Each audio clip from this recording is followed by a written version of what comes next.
अस्सलाम वालेकुम एवरीवन। मेरा नाम अब्दुल्ला कैफ़ी है।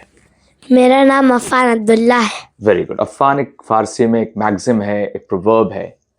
ता वक्ते के मर्दुम न गुफ्ते बाशद, ऐबो हुनरश न हुफ्ते बाशद। जब तक कि कोई इंसान बोलता नहीं है, उसकी ज़बान नहीं खुलती है, उसके ऐब और उसके हुनर यानी उसकी खूबियाँ और ख़राबियाँ छुपी हुई रहती हैं। जैसे ही कोई इंसान बोलना शुरू करता है तो फिर उसकी ऐब और उसका हुनर यानी उसकी खूबियाँ खराबियाँ सामने आती हैं। इसका मतलब ज़बान या लैंग्वेज का अच्छा होना इस बात की दलील है कि आप अच्छे इंसान हैं, आपके अंदर हुनर है अच्छे होने का।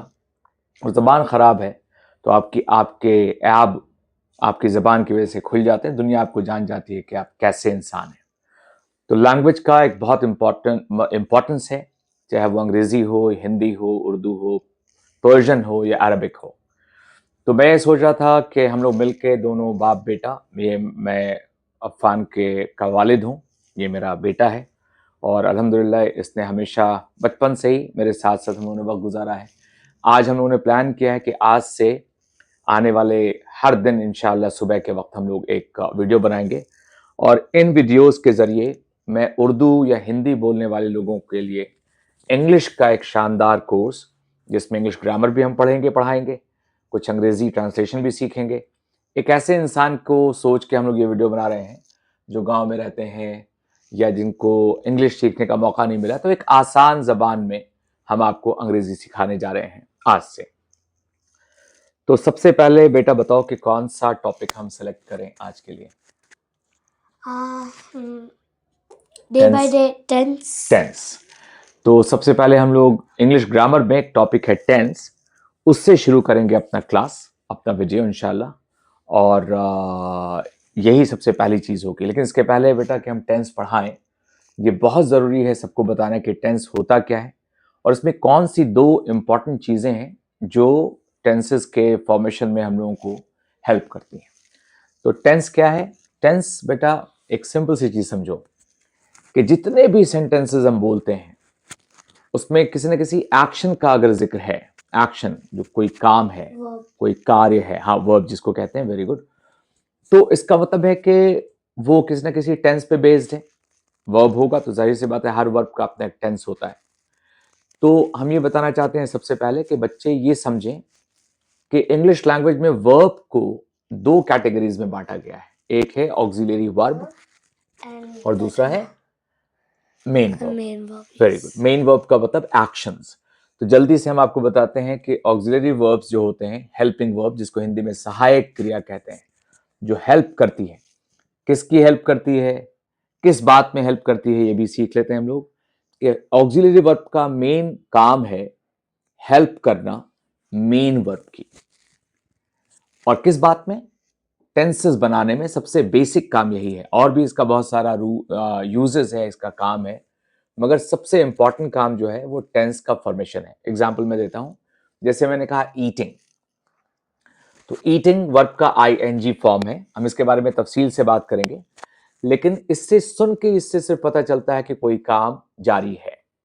अब मैं सेंटेंस में यूज करता हूं आई एम ईटिंग। तो एम एक ऑक्सिलरी वर्ब है, ईटिंग एक मेन वर्ब है। एम से क्या पता चला? प्रेजेंट। ईटिंग से क्या पता चला? कॉन्टिन्यूअस। तो ये हो गया प्रेजेंट कॉन्टिन्यूअस। अब इस सेंटेंस में सिर्फ एम को हम चेंज कर दें वॉज से, आई वॉज ईटिंग, तो टेंस बदल गया ना। एम पास्ट टेंस हो गया, तो I was eating a past continuous tense हो गया।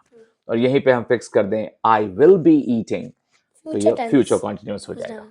तो आपने गौर किया कि ईटिंग मैंने छोड़ दिया जैसा था वैसा ही, सिर्फ एम को वॉज में बदल दिया तो प्रेजेंट पास्ट हो गया, और वॉज को विल बी से चेंज कर दिया तो वो फ्यूचर हो गया। तो ऑक्सिलरी वर्ब का बेसिक काम है टेंसेस का फॉर्मेशन। अब ये पूरी बात समझिए, कोई भी टेंस, जब हम टेंस की बात करते हैं तो बुनियादी तौर पे हम वर्ब की बात करते हैं। और जब हम वर्ब बोलेंगे अपने क्लास में तो ये समझना है कि वर्ब का मतलब ऑक्सिलरी वर्ब और मेन वर्ब दोनों, क्योंकि ऑक्सिलरी वर्ब अपने आप में कुछ नहीं कर सकता, पूरी बात नहीं समझा सकता। मेन वर्ब को अपने आप में पूरी बात समझाने के लिए, ये मतलब ये मेन वर्ब अपने आप में कोई पूरा टेंस समझा नहीं सकता आपको। तो जब भी मुझे टेंस समझना होगा तो मुझे ऑक्सिलरी वर्ब और मेन वर्ब दोनों को मिला के देखना होगा। अब पहले मैं आगे बढ़ूं, एक बात समझाना चाहता हूं कि टेंस असल में ये दो चीजों को मिला के बना है। एक चीज है किसी भी एक्शन का टाइम और दूसरी चीज है किसी भी एक्शन का स्टेट।